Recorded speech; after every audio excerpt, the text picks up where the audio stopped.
Pilihan raya kecil PRK Dewan Undangan Negeri Don Chini. Proses pengundian awal bermula sejak 8 pagi tadi di Balai Polis Chini dan untuk perkembangan perjalanan proses pengundian itu, kita akan bersama dengan rakan tugas Faris Azman di Balai Polis Chini. Faris, bagaimana perjalanan proses pengundian awal pada pagi ini, Faris? Baik, terima kasih Hafizi. Sudah tentu inilah yang kita tunggu-tunggu, bagaimana proses nombor baru ini berlangsung tepat jam 8 pagi tadi, di mana proses pengundian awal dibuka oleh SPR sendiri di hadapan pagi ini. Anda boleh lihat bagaimana anggota-anggota polis yang melibatkan 18 anggota polis yang akan mengundi dan boleh dikatakan separuh daripada mereka telah pun menunaikan, melaksanakan tanggungjawab mereka pada hari ini. Dan antaranya mereka ini berada dalam kawasan Don Chini, antaranya daripada Balai Polis Paloh Hinai, Balai Polis Chini sendiri dan beberapa balai polis yang berada di sekitar kawasan ini. Dan apa yang menariknya, di mana nombor baru ini diterapkan, di mana setiap daripada mereka ini akan masuk dan akan membawa voters card atau kad pengundi itu, sanitasi tangan mengambil lebih kurang 2 ke 3 kali dan mereka akan pengesanan suhunya dan sebagainya dilaksanakan di kawasan ini. Dan untuk perkembangan, untuk mungkin kita boleh share ataupun berkongsi pengalaman bersama dengan saya, pengundi yang kedua iaitu Korporal Zamri daripada Paloh Inai. Korporal, terima kasih bersama dengan Surawani. Mungkin boleh berceritakan macam mana nombor baru ini sebagai pengundi dalam sejarah PRK. Mungkin boleh ceritakan, berkongsi. Assalamualaikum.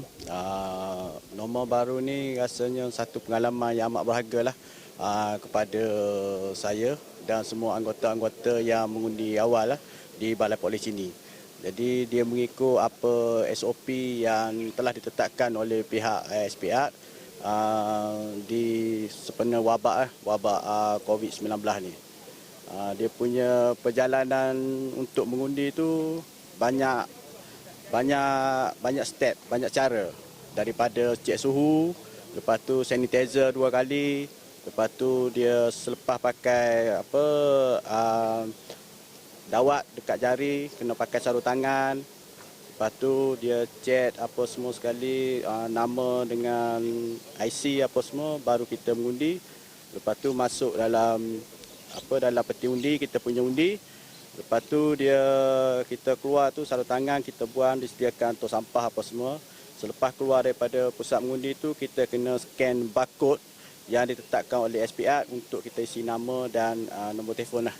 Itu memang satu pengalaman yang amat bahagia lah. Baik, Korporal Zamri sebagai orang kedua yang mengundi pada pengundian awal dan dalam sejarah PRK negara nombor baru. Tetapi dalam keadaan pandemik ni, mungkin bagaimana Korporal berasa dengan nombor baru ini? Adakah merasa selamat ketika mengundi? Mengikut apa yang SOP yang ditetapkan oleh pihak SPR dan pihak Kementerian Kesihatan, saya berasa selamatlah dengan cara nombor baru ni. Dan benda ni boleh diguna pakailah untuk pengundian 4 Julai nanti. Baik, terima kasih. Itu perkongsian bersama dengan pengundi kedua yang telah pun melaksanakan tanggungjawab beliau di Balai Polis Chini ini dalam proses pengundian awal PRK N23 Don Chini.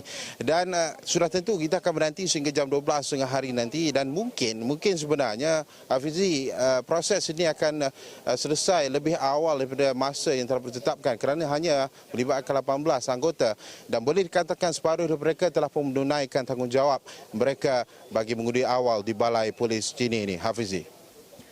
Okey, Faris dah ada di Chini sejak lebih daripada seminggu lalu. Berdasarkan pemerhatian Faris sendiri, bagaimana perjalanan kempen setakat ini terutama dalam situasi normal baru dan bagaimana keadaan kehangatan situasi politik di sana? Baik, terima kasih Hafizi. Sudah tentu kempen itu kehangatan politiknya jelas terasa masuk hari ke-5 sehinggalah hari ke-11. Hanya berbaki beberapa hari 4 Julai depan di mana kita akan menantikan siapa 20,972 pengundi yang akan mengundi pada 4 Julai depan akan menentukan siapakah wakil calon ataupun wakil rakyat akan diangkat. Sebentar tadi baru saja masuk di mana calon bebas Muhammad Syukri Muhammad Ramli telah masuk. Baik, berbalik semula mengenai dengan bagaimana kempen nombor baru. Kempen nombor baru, apa pemantauan pemerhatian saya sepanjang kempen ini, di mana setiap calon yang bertanding, setiap parti yang bertanding, jentera-jentera, mereka mengikut SOP-SOP yang ditetapkan. Pada masa yang sama juga, ini merupakan PRK, nombor baru yang pertama. Jadi pegawai-pegawai penguatkuasa dan pasukan penguatkuasa yang ditubuhkan khas oleh SPR juga berada di sekitar kawasan-kawasan kempen untuk memastikan SOP ini dipatuhi oleh setiap calon dan juga setiap parti yang bertanding sebenarnya, Hafizi. Dalam masa yang sama juga, Faris, kita nak melihat kepada isu-isu, saya pasti Faris sendiri telah pun berjumpa dengan ramai sekali penduduk di kawasan Chini kerana saya lihat laporan-laporan dibuat oleh Faris. Ada yang perkara-perkara dan juga isu-isu penting yang dibangkitkan. Mungkin Faris boleh ceritakan sedikit sebanyak kepada penonton Sarawak ini? Baik, itulah sebenarnya tanggungjawab kita Sarawak ini berada di kawasan PRK ini bukan hanya berkempen politik.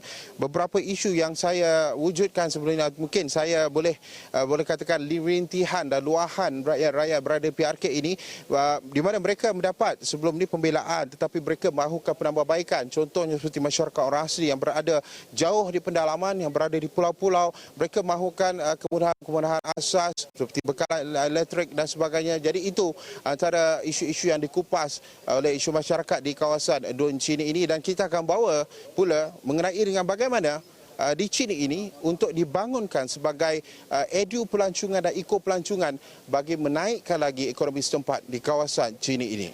Hafizi. Okey, baiklah, terima kasih banyak Faris atas laporan di Chini sebentar tadi.